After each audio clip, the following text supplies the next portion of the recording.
नमस्कार मित्रांनो, लग्नानंतर होईलच प्रेम या मालिकेत उद्याच्या भागात असं दाखवलं आहे की जीवाचा बर्थडे सेलिब्रेट करण्यासाठी हे चौघजण त्यांच्या पनवेलच्या फार्म हाऊसला चाललेले असतात.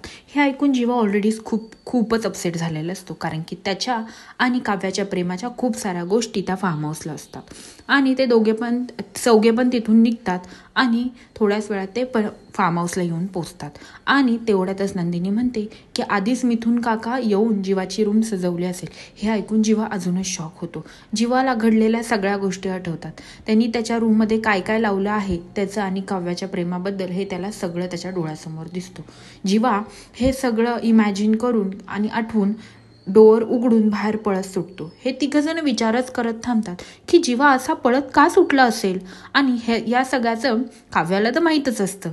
काव्या खूप आतून हॅपी असते आणि तो रूममध्ये जातो तर सगळ्या गोष्टी तशाच्या तशाच असतात आणि त्याला काही कळतच नसतं की खरंच मिथून काकांनी पाहिलं आहे का नाही. आणि त्याच्या मागे मागे हे तिघे पण येतात. तिघे आल्यानंतर ह्या तिघांना पण त्या गोष्टी सगळ्या दिसतात. आता नंदिनीला कळलेलं आहे की हे नक्की काय आहे हे ह्यांना कळतच नसतं. आता पुढे जाऊन काय होणार. काव्या आणि जीवा खरंच एकत्र येतील का. आणि या दोघांनी एवढं का लपवलं हे सगळं कळल्यानंतर काय होईल हे पाहण्यासाठी विसरू नका लग्नानंतर होईलच प्रेम आणि माझ्या चॅनलला सबस्क्राईब करा.